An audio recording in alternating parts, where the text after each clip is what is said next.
ហើយយាយនឹងពុកតារបស់ខ្ញុំឲ្យតែពេលមានបុណ្យភ្ជុំម្ដងគឺថាគាត់វិចអន្សមច្រើនណាបងប្អូនហើយអន្សមដែលគាត់វិចនឹងមានអន្សមចេកនិងអន្សមជ្រូកបងប្អូនហើយវីដេអូថ្ងៃនេះមាន2ថ្ងៃបងប្អូនថ្ងៃទី1វិចអន្សមចេកថ្ងៃទី2វិចអន្សមជ្រូកឃើញថាសកម្មភាពពូបងប្អូនខ្ញុំឬមួយក៏ពូគាត់ជួយបង្កាត់ភ្លើងស្ងោពូខ្លះក៏ជួយចងអន្សមហើយខ្ញុំឲ្យជួយចងបានតិចតួចដោយសាររវល់ឆ្នាំនឹងបងប្អូនរវល់ចាប់កូន2នាក់ហ្នឹងហ្មងវាលពឹសពេកអត់សូវបានជួយយាយទេអញ្ចឹងឆ្នាំហ្នឹងពូខ្ញុំគាត់ជួយទាំងអស់កម្លាំងធំគឺពូទាំងអស់ហ្មងចឹងខ្ញុំអត់សូវបានជួយបានតែហិហកបន្តិចតួចតែសារអីជាប់ដៃមើលកូនបងប្អូនហើយពេលដែលយាយស្រង់អន្សមយាយវិថាក្លិនឈ្ងុយហ្មងអន្សមយាយខ្ញុំវិចនិយាយទៅ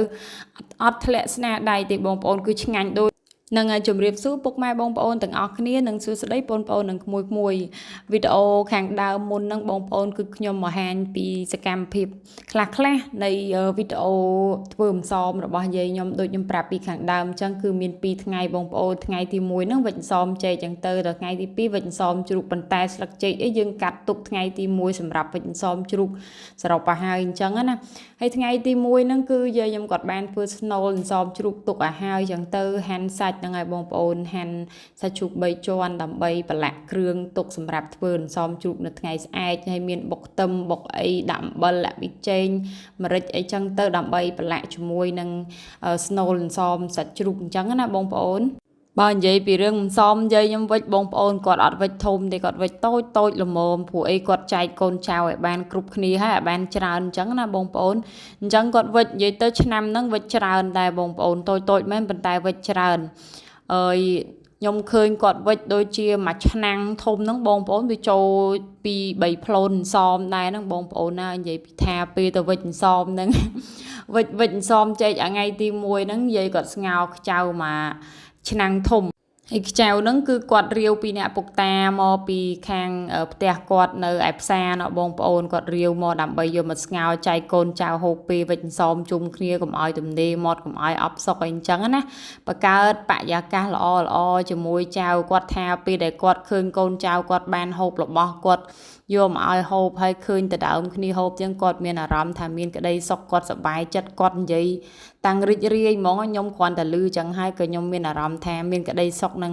ខ្ញុំញញឹមទាំងមានក្តីសុខដែរបងប្អូនហើយឥឡូវនេះអន្សមចេកគឺឆ្អិនហើយបងប្អូនថ្ងៃទី1ពេលល្ងាចគឺបាននេះឆ្អិនមិនមែនឆ្អិនទេបងប្អូនគឺដាក់ស្ងោរចាគឺបានវិចហើយដោយសារខ្ញុំទៅអត់ទាន់ពេលគាត់ចាប់ដើមវិចដោយសារយកកូនមកដាក់ឲ្យគេងទាំង2នាក់សិនតែពេលហើយទៅវិញម៉ោង3កូនងើបពីគេងដើរទៅមើលផ្ទះពូទៅយាយវិចហើយបាត់ចឹងទៅបានថតតាពេលវិចហើយឥឡូវនេះឆ្អិនហើយបងប្អូននេះអន្សមចេកយាយខ្ញុំនិយាយថាឆ្ងាញ់ហើយឈ្ងុយហើយកូនខ្ញុំអាបងគឺចូលចិត្តណាស់អន្សមចេកយាយខ្ញុំវិចតែសារអីយាយខ្ញុំវិចគឺគាត់វិចយករសជាតិដើមបងប្អូនឆ្ងាញ់បែបរសជាតិសាមញ្ញប៉ុន្តែឆ្ងាញ់ចាបងប្អូនគឺអត់ទលាន់នេះគាត់អត់យកចេកជូរខ្លាំងយកមកវិចទេយកចេកល្មមយកមកវិចអញ្ចឹងណាបងប្អូនប៉ុន្តែចាស់ខ្លះគាត់ចូលចិត្តរៀងចេកជូរចឹងទៅប៉ុន្តែយាយខ្ញុំគាត់ចូលចិត្តចេកល្មមហើយនេះបងប្អូនថ្ងៃបន្ទាប់គឺវិចអន្សមជ្រូកចាបងប្អូននៃស្លឹកចេកដូចខ្ញុំបានជម្រាបចឹងគឺថ្ងៃទី1កាត់ស្លឹករកអស់រកអីទុកឲ្យអស់ថ្ងៃទី2គឺចាប់ផ្ដើមចាវិចអន្សមជ្រូកគ្រឿងក្រៅយើងធ្វើពីល្ងាចសដែកលាងពីល្ងាចឲ្យអស់ព្រឹកឡើងគឺចាប់ផ្ដើមវិចតាមពិតទៅយាយខ្ញុំងើបវិចតាំងជាម៉ោង2ម៉ោង3យប់ប៉ុន្តែម៉ោង7 8ព្រឹកបានខ្ញុំបានទៅជួយមើលគាត់ជួយចងជួយអីចឹងណាបងប្អូនហើយឆ្នាំហ្នឹងរៀងប្លែកតិចបងប្អូនយាយខ្ញុំគាត់មានបន្ថែមនៅអន្សមកែច្នៃគេហៅថាអន្សមស្លឹកតយពងទាប្រៃណាបងប្អូន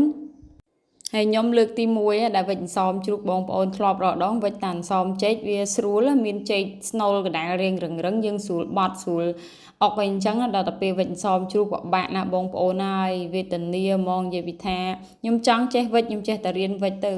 បើអន្សមចេកខ្ញុំមិនជំនាញខ្លាំងគ្រាន់ថាអាចវិចបានអញ្ចឹងណាបងប្អូនតែអន្សមជ្រូកលើកទី1វិចបានតែ2និយាយថាអូអត់កើតទេមិនបាច់វិចទេចាំចងវិញទៅមានណាចងវិញទៅហើយនិយាយទៅខ្ញុំឆ្ងើចសរសើរយាយខ្ញុំហ្មងបងប្អូនគាត់វិចរាល់តែឆ្នាំវិចរហូតគាត់ចាំដៃប៉ុន្មានគឺប៉ុណ្ណឹងរហូតហើយនិយាយពីថាអន្សមយាយខ្ញុំអុកណែនឆ្ងាញ់ណាស់បងប្អូនហើយ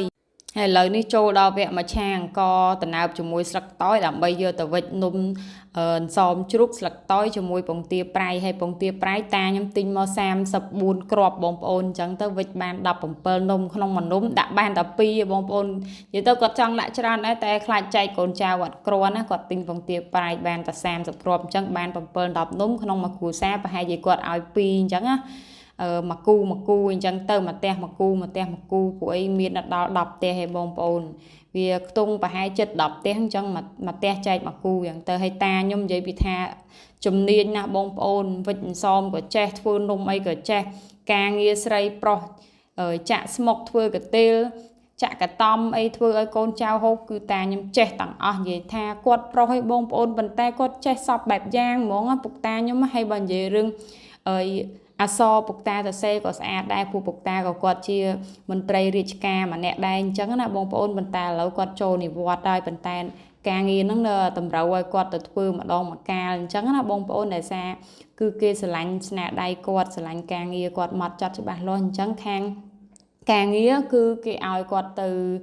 បដោះអាសន្នម្ដងកាលអីចឹងទៅមិនទៅជាប្រចាំការរាល់ថ្ងៃរាល់ពេលអីចឹងទេពួកគាត់ចូលនិវត្តន៍ហើយចឹងណាបងប្អូនហើយខ្ញុំនៅតែសរសើរតាខ្ញុំដែលសារគាត់ជាមនុស្សប្រុសឲ្យបងប្អូនហើយបើនិយាយពីកូនចៅគឺគាត់ស្រឡាញ់ស្មើគ្នាហើយបើនិយាយពីកិច្ចការគឺគាត់ឆ្លាតហើយចេះធ្វើស្អាតធ្វើបានច្រើនមុខបងប្អូនណានិយាយពីថាមនុស្សប្រុសឯណាលេងចេះវិចនំចេះធ្វើអីសពបែបយ៉ាងមានតែគាត់ទេប្រហែលជាមានតែគាត់ទេខ្ញុំគិតថាបងប្អូននិយាយទៅគាត់ចេះច្រើនណាមិនថាការងារបរោះការងារស្ត្រីដូចខ្ញុំនិយាយខាងមុនចឹងបងប្អូនឥឡូវសមជ្រូកយើងបានវិចរួចរាល់បងប្អូនវិចហើយម៉ោង12ថ្ងៃត្រង់ចាប់ដើមដាក់ស្ងោរឲ្យបងប្អូនមានស្ងោរជាមួយនំស្លឹកតើយហើយប្រហែលជាម៉ោង4ម៉ោង5ស្ងោរអានំអឺអន្សមជ្រូកស្លឹកតើយខ្ញុំស្រង់មើលមុនគេបងប្អូនដែលសារហ្នឹងយើងឆាអង្គឆាប់ឆ្អិននោះចឹងទៅក៏ស្រង់មើលមុនគេទៅឃើញលោយើងឆាចឹងអង្គចឹងទៅយើងស្ងោរយូរខ្លាចលោវាអត់ឆ្ងាញ់អញ្ចឹងណាបងប្អូនយើងស្ងោរតាមល្មមមកឆ្អិនយើងស្រង់ទុកម្ដុំបើអានសមរសជាតិដើមយើងអត់ដាក់ស្លឹកតើយអត់ឆាអង្គគ្រាន់តែលាងទឹកអង្គអាហ្នឹងយើងស្ងោររៀងយូរព្រោះហ្នឹងយើងមិនទុកហូបមួយថ្ងៃពីរថ្ងៃអាហ្នឹងយើងទុកបានដល់មួយអាទិត្យអីនិយាយទៅអត់អួតទេបងប្អូនសមយាយខ្ញុំវិចអានសមរសជាតិដើមសមជ្រូកណាទុកបាន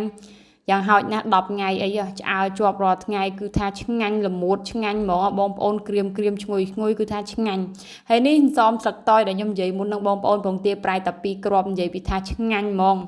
ហើយប៉ុន្តែពេលហ្នឹងពេលដែលខ្ញុំផ្សំគ្រឿងហ្នឹងខ្ញុំភ្លេចដាក់ប៊ីចេងដាក់អំបិលបងប្អូនណាយាយខ្ញុំគាត់ឆ្ងល់មិនសមហ្នឹងខាងក្រៅសាបម៉េចបើចៅភ្លេចហ្នឹងហើយបងប្អូនវីដេអូរបស់នាងខ្ញុំមានតែប៉ុណ្្នឹងហើយបងប្អូនអរគុណច្រើនសម្រាប់ការតាមដានទស្សនាជូនពរពុកម៉ែបងប្អូនទាំងអស់គ្នា